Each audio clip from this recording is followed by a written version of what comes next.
Hey everybody! Today we're making Ann Burrell's braised short ribs. You'll need 6 bone-in short ribs. That's about 5.5 pounds of meat. Get a pan nice and hot. Drizzle it with some olive oil and generously sprinkle your meat with salt. Get those short ribs in that really hot pan. Cook them about 2 to 3 minutes per side. Get it really brown. Don't overcrowd the meat. Don't be afraid to cook it in batches. And if the smoke detector goes off at least once, you know you've done it right. While those short ribs are browning, you're going to take all these vegetables. 1 large Spanish onion cut into 1/2-inch pieces. 2 ribs of celery cut into 1/2-inch pieces. 2 carrots peeled, cut in half lengthwise, then cut into 1/2-inch pieces. And 2 cloves of garlic smashed. Puree all those vegetables and garlic in your food processor until it forms coarse paste. If you're like me, you got to use this low-tech blender that your mom got when she got married back in the 60s. Maybe you have to add some water just to make it work. But whatever, grind it all up. I never wished that I had a food processor until I make this recipe because it looks a lot harder than it sounds, but eventually I got it to work and this is what the paste is supposed to look like. Your short ribs are going to be smelling really amazing right now. That pan is so hot.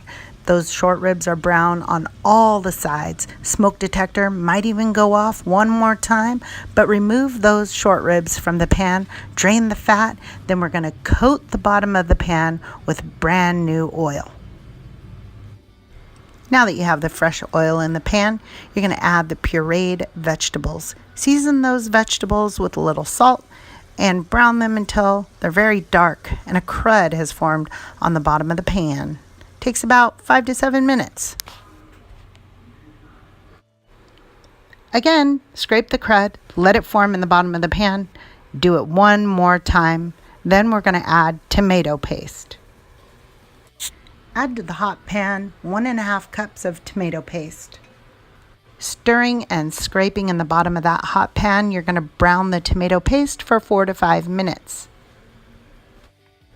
And just like with the vegetable puree, you're going to kind of form it into the bottom of the pan, scrape it, form it back into the bottom of the pan, get it nice and brown and cooked all over.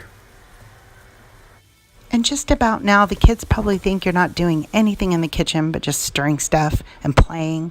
They don't know, but it's time to add the wine. You're doing important stuff here. Add to the pot 2 to 3 cups of a hearty red wine. I don't really know a lot about wine. I just used what was in my cabinet and I drank the rest. Scrape the bottom of the pan, get everything all mixed up, lower the heat if things start to burn, and reduce the mixture by about half. Return the short ribs back to the pan. Add 2 cups of water or until the water has reached about the top of the meat. Add a bundle of thyme and some bay leaves. Cover the pan and place in a preheated oven for 3 hours. Then listen for what your son wants.